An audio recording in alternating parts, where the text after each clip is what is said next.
Halo pemirsa setia Fibis News, berjumpa kembali dengan Risti Utami dalam program Fibis News Trending Topics. Berita-berita dalam negeri. Jumat 2 Agustus, PT Express Transindo Utama Tbk meraup laba bersih sebesar 60,5 miliar rupiah. Jumlah laba bersih ini meningkat 54% jika dibandingkan laba bersih di periode yang sama pada tahun 2012, yaitu sebesar 39 miliar rupiah dan berhasil melebihi target yang ditetapkan perseroan yaitu 59 miliar rupiah. Minggu 4 Agustus, Direktur Komunikasi dan Hubungan Internasional OJK, Gontor R. Aziz menyampaikan dalam menyambut Lebaran, maka Otoritas Jasa Keuangan tidak akan beroperasi pada tanggal 5 sampai 9 Agustus 2013. Segala bentuk pelayanan yang diberikan OJK akan dimulai kembali pada 12 Agustus 2013. Bursa Efek Indonesia mulai hari Senin 5 Agustus sudah masuk libur panjang menyambut Hari Raya Idul Fitri dan akan kembali berdagang pada Senin 12 Agustus 2013. Dan pada perdagangan terakhirnya pekan lalu, indeks harga saham gabungan ditutup naik 445 poin atau 0,36% ke level 4.640,781.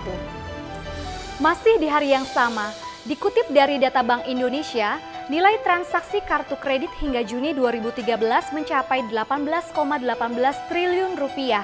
Angka tersebut tumbuh 7% dibandingkan pada Juni 2012 lalu yang hanya sebesar 16,88 triliun rupiah. Sementara itu secara keseluruhan sejak Januari 2013 sampai Juni 2013, nilai transaksi kartu kredit telah mencapai 106,65 triliun rupiah. Selasa 6 Agustus, berdasarkan data dari Bank Indonesia, menjelang Hari Raya Idul Fitri jumlah uang yang beredar di masyarakat hingga tutup perbankan telah mencapai 103,1 triliun rupiah. Dari jumlah tersebut, uang yang berputar di luar Jabodetabek mencapai 71,3 triliun rupiah. Sedangkan yang beredar di Jabodetabek sebesar 31,8 triliun rupiah. Angka di Jabodetabek tersebut malah melebihi perkiraan BI sebelumnya, yaitu 31,1 triliun rupiah.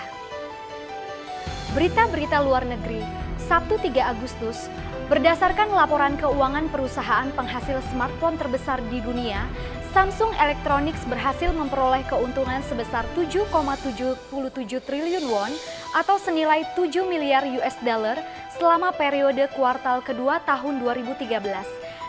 Senin 5 Agustus, Jeff Bezos selaku Chief Executive Amazon.com Incorporation dikabarkan membeli Washington Post sebesar 250 juta US dollar dalam kesepakatan yang tidak diharapkan. Hal tersebut terjadi dikarenakan adanya tren penurunan dari industri surat kabar dan pergeseran tren dari surat kabar cetak menjadi surat kabar online. Masih di hari yang sama, dikabarkan China akhirnya menyelesaikan proyek pembangunan gedung tertinggi kedua di dunia senilai 2,4 miliar US dollar dengan total tinggi bangunan 580 meter dari permukaan tanah Shanghai, China. Gedung yang dibangun di distrik finansial China ini mengalahkan gedung tertinggi di Asia sebelumnya, yaitu Taipei 101 setinggi 509 meter di Taiwan atau kini berada di bawah Burj Khalifa Dubai yang menjulang hingga 830 meter. Masih menyangkut mengenai China yang akhirnya menjatuhkan larangan impor terhadap susu bubuk buatan Frontera Cooperative Group pada 5 Agustus. Ini merupakan pukulan telak bagi eksportir produk susu terbesar di Selandia Baru yang saat ini juga tengah menghadapi investigasi oleh pemerintah China terkait pengaturan harga. Berita terakhir, Selasa 6 Agustus, Sony Corporation menolak proposal yang diajukan oleh investor hedge fund Daniel Loop untuk menjual unit hiburan dari perusahaan Jepang tersebut melalui penawaran saham perdana.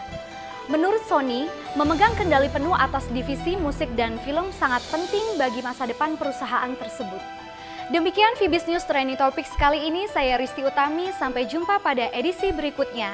Kami keluarga besar Fibis News mengucapkan selamat Hari Raya Idul Fitri, mohon maaf lahir dan batin. Salam Fibis.